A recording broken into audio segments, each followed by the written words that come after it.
At dahil hapon na, naisipan kong gumawa ng pangmerenda namin. So tara, samahan niyo akong gumawa ng bread roll. At dito na nga ay hinanda ko na yung mga kakailanganin ko tulad ng tinapay. At wala akong rolling pin kaya yung basong babasagin na lang ang napili kong paikot-ikutin dito.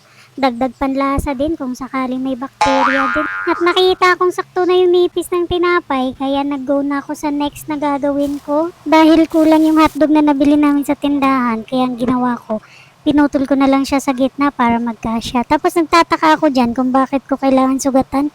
Hindi naman pang ulam yan. Tapos ko siyang magayat, sunod ay sinalang ko na siya sa may apoy. At nung malapit ng maluto, saka ko nilagyan ng kaunting mantika para kahit papano magitsurang hotdog talaga yung At dito ay nahahasa na ako kakabit ng itlog. Talagang literal na hawak ko ang bit. At ang pinakahuli kong hinanda ay itong si breadcrumbs. Ito na yung pinakaantay ko, yung literal na imikos-mikos mo.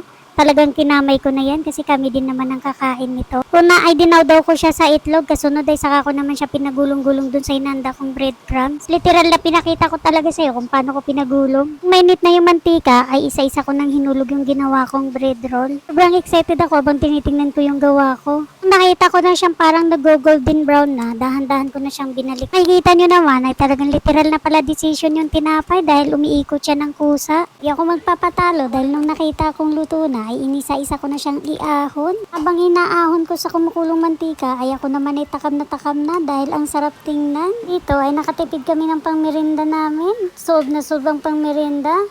So tikman natin yung ginawa ko. Hindi ko alam paano tawag dito. Yung may ano siya, may hotdog sa loob. Parang waffle. Siyempre, wala pa yung hotdog. Nasa pinakagitna. Nakakadating kasi andito yung hotdog niya. Isang masarap dito, Edwin, ano, yung